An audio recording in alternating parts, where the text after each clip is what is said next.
महाभारत के दो पुत्र क्यों कहलाए राजकुमार और कौरव के पुत्र? क्यों नहीं लड़ा कुरुक्षेत्र का युद्ध? साथियों, इस कहानी के बारे में हम विस्तृत जानकारी आपके बीच साझा करने जा रहा हूँ। कृपया आप सभी साथी जो है ध्यानपूर्वक सुनने का प्रयास करें। साथ ही साथ चैनल पर नए हों तो चैनल को सब्सक्राइब भी करना न भूलें, बेल आइकन को जरूर प्रेस करें ताकि साथियों हम आपके बीच ऐसी ही कहानियाँ लेकर के हर सदैव उपस्थित रहूं, जिससे आपको कहानी का आनंद आए और हमारा भी हौसला बढ़ता रहे। तो साथियों, जैसा कि साथियों महाभारत यानी गांधारी के पुत्रों को कौरव पुत्र कहा गया, लेकिन उनमें से एक भी कौरव वंशी नहीं था। धृतराष्ट्र और गांधारी के 99 पुत्र और एक पुत्री थी जिन्हें कौरव कहा जाता था। गांधारी ने वेद व्यास से पुत्रवती होने का वरदान प्राप्त कर लिया था। तो साथियों, इस वरदान के चलते ही गांधारी को 99 पुत्र और एक पुत्री मिली थी।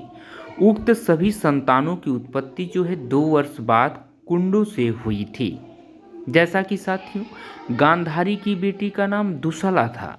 गांधारी जब गर्भवती थी तब धृतराष्ट्र ने अन्य एक महिला के साथ रात बिताई थी। इसके कारण एक पुत्र का जन्म हुआ साथियों, जो कि युत्सु।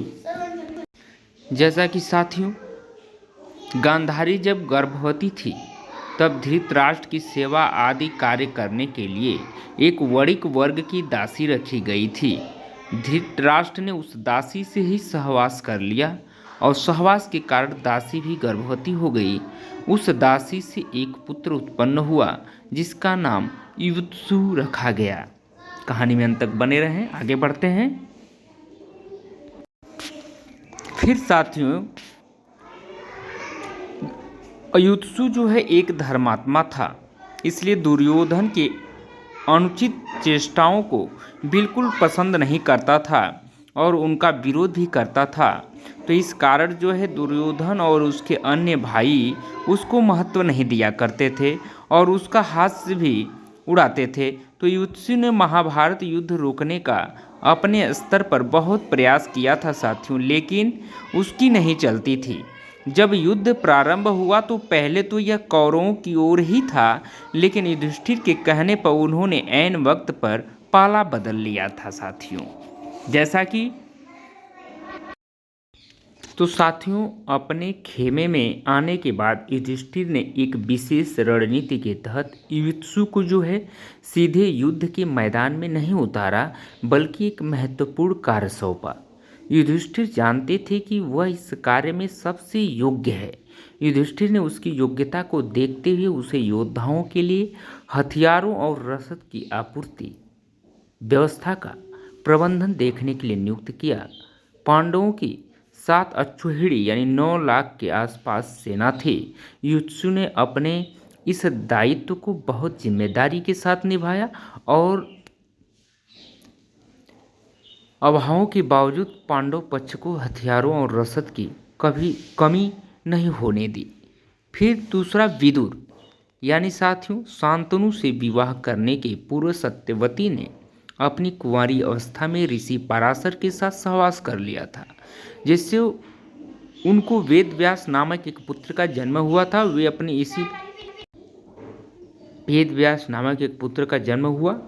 इसी पुत्र से अंबिका और अंबालिका के साथ संयोग करने का कहती है। अंबिका से धृतराष्ट्र और तो साथियों जैसा कि अंबालिका से पांडु का जन्म हुआ, जबकि एक दासी से विदुर का। तो कथानुसार सत्यवती के पुत्र वेदव्यास माता की आज्ञा मानकर बोले, माता आप उन दोनों रानियों से कह दीजिए कि वे मेरे सामने से निर्वस्त्र होकर गुजरे, जिससे कि उनको गर्भधारण होगा।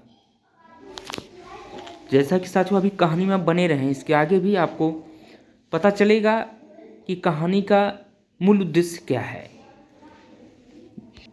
फिर जैसा कि साथियों सबसे पहले बड़ी रानी अंबिका और फिर छोटी रानी अंबालिका गई, पर अंबिका ने उनके तेज से डरकर अपने नेत्र बंद कर लिए, जबकि अंबालिका वेद व्यास को देखकर वेद व्यास को देखकर भय से पीली पड़ गई। वेद व्यास लौटकर माता से बोले, माता, अंबिका को बड़ा तेजस्वी पुत्र होगा, किंतु नेत्र बंद करने के दोष के कारण वह अंधा होगा, जबकि अंबालिका के गर्भ से पांडु रोग से ग्रसित पुत्र पैदा होगा। यह जानकर कि माता सत्यवती ने बड़ी रानी अंबिका को पुनः वेद व्यास के पास जाने का आदेश दिया। इस बार बड़ी रानी ने स्वयं न जाकर अपनी दासी को वेद व्यास के पास भेज दिया। दासी बिना किसी संकोच के वेद व्यास के सामने से गुजरी। इस बार वेद व्यास ने माता सत्यवती के पास आकर कहा, माते, इस दासी के गर्भ से वेद वेदांत में पारंगत अत्यंत नीतिवान पुत्र उत्पन्न होगा। इतना कहकर वेद व्यास तपस्या करने वाले चले गए। अंबिका से धृतराष्ट्र, अंबालिका से पांडु और दासी से विदुर का जन्म हुआ। तीनों ही ऋषि वेद व्यास की संतानें थी। तो साथियों, उम्मीद करता हूँ कि कहानी आपको पसंद आई होगी। तो साथियों, हम पिछली वीडियो में भी महाभारत से संबंधित कहानियाँ ही आपके बीच लेकर उपस्थित रहा और इस वीडियो में भी महाभारत से संबंधित कहानी लेकर उपस्थित हूँ। उम्मीद करते हैं ये कहानी पसंद आएगी। कमेंट बॉक्स में कमेंट करके आप बताएं कि कहानी आपको कैसी लगी। यदि कहानी अच्छी लगी तो चैनल को सब्सक्राइब करना ना भूलें, बेल आइकन को जरूर प्रेस करिएगा, ताकि हम आपके बीच साथियों ऐसी कहानियाँ लेकर हर सदैव उपस्थित रह सकूँ, जिससे आपका भी मनोरंजन हो सके और मेरा भी हौसला बढ़ता रहे। तो चलिए, आप सभी का हम अपने अमित स्टोरी वाइज चैनल पर बहुत बहुत धन्यवाद प्रकट करते हैं, बहुत बहुत स्वागत करते हैं साथियों। Thank you so much, all of you.